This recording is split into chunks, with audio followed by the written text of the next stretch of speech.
spiritual dictator, is the church right to interfere in the licensing of a sex shop in Truro?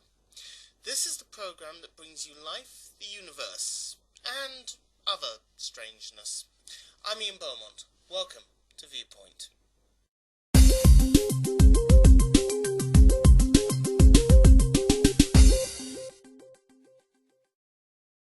There's been a story that has pretty much dominated local news around here for quite a few months now. A sex shop that has been licensed by Cornwall Council. The establishment's name is Mrs. Palm. It's just opened in Little Castle Street in Truro. But according to the Britain this week, there is the story. It could be forced to close. A pressure group has launched a legal challenge, a challenge to the decision to grant the license. They're hoping a judicial review will overturn it. The issue is believed to centre on two elements of the hearing. The first was the decision to disregard many of the letters of objection on grounds that they focused on the morality of the shop. Now the second was that the committee did not take into sufficient account the location of the sex shop, which is next door to a school outfitters. The council's not contesting this, and they've even gone so far as to say how the interested party decides to proceed in these circumstances is a matter for them. Frankly, I'm a little surprised they don't defend their decision. But then again, it's a Conservative council, so I can't be totally surprised. But I've had a good look into this whole situation. Sex shops are licensed under the Local Government Miscellaneous Provisions Act of 1982, mainly under Schedule 3, which relates to sex shops and sex cinemas. You don't get too many sex cinemas these days, but sex shops, pretty much, you get a number of. Now, there are certain things that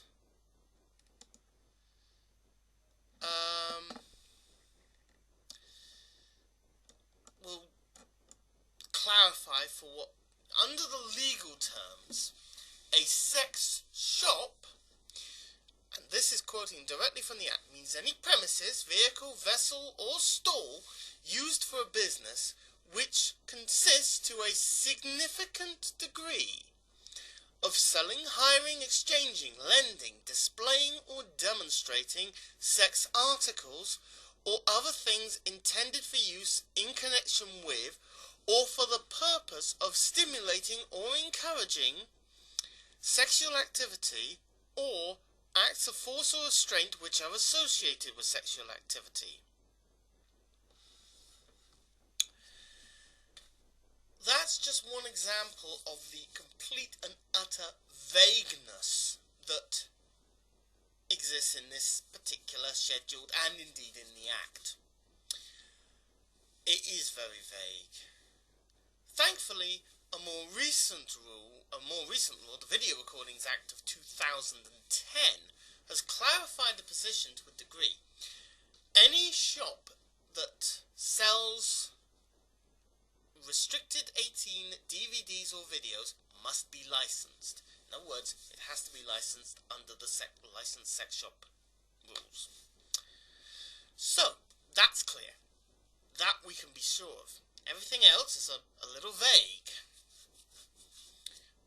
But I do know one or two things. First of all, with Mrs. Palm and a private shop in Newquay being the only two licensed premises in Cornwall, it eliminates Ann Summers and a fair few other establishments across the county as being termed sex shops. So what they're selling does not have to be licensed, apparently. It also points me in the direction of Plymouth City Council, our next door neighbours, if you like. And their rules are kind of interesting too. They only have 2 licensed sex shops. One is another private shop in Derry's Cross, and the other is just off Union Street. Both of those carry restricted 18 videos.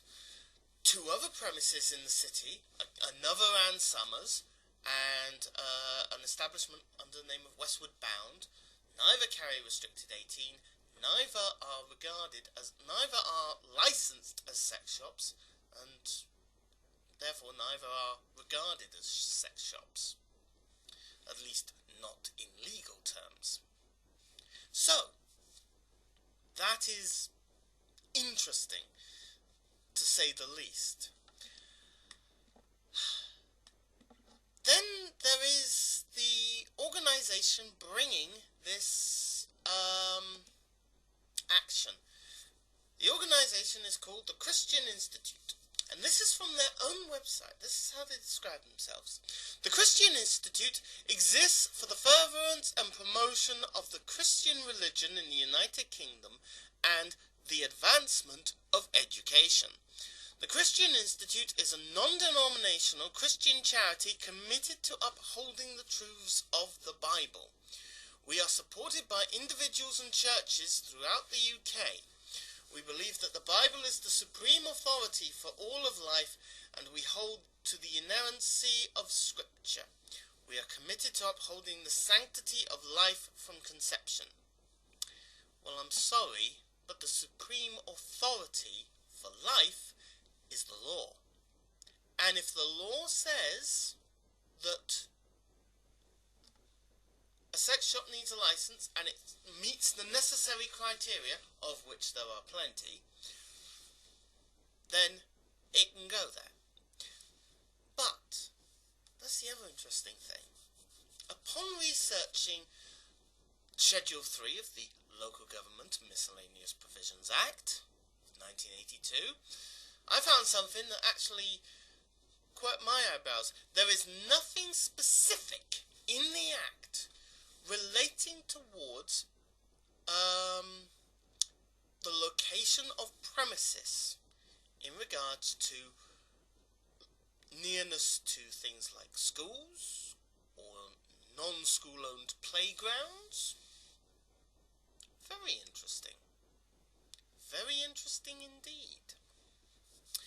The fact that it happens to, this particular shop, Mrs. Palm, happens to be near a school outfitters, one that, let's be honest, might see good trade, but you could hardly call it constant or consistent,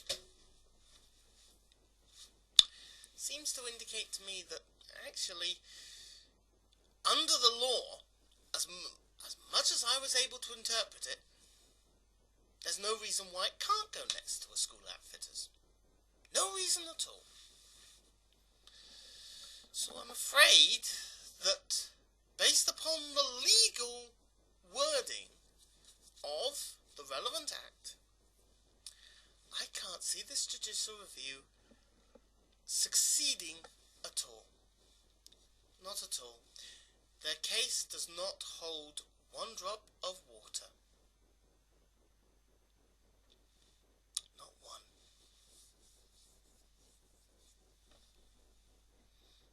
But, on the hypocrisy scale, their current action actually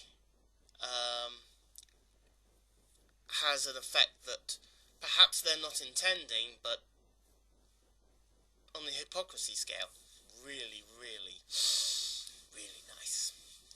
By publicising this store, as much as they are, through all their actions and activities, they're actually encouraging people indirectly to go to the shop and have a look at it. I've been inside myself. It's quite a tasteful store. The actual videos that are required to be that need the licensing form less than 5% of the actual store stock. Everything else is lingerie, latex, PVC, sex toys, stuff that I have seen in shops that are not licensed or not required to be licensed. So it would seem that even if they were to win a judicial review and win the case, which is looking very unlikely, all Mrs. Palm would need to do would be to lose the videos, and they could trade without a sex shop license, as they would not be a sex shop. It's kind of fascinating, isn't it? I think it's very fascinating. And believe me, I've been following this story for a fair few months, and I will keep my eyes on this and see what happens. Stay sharp. Stay tuned.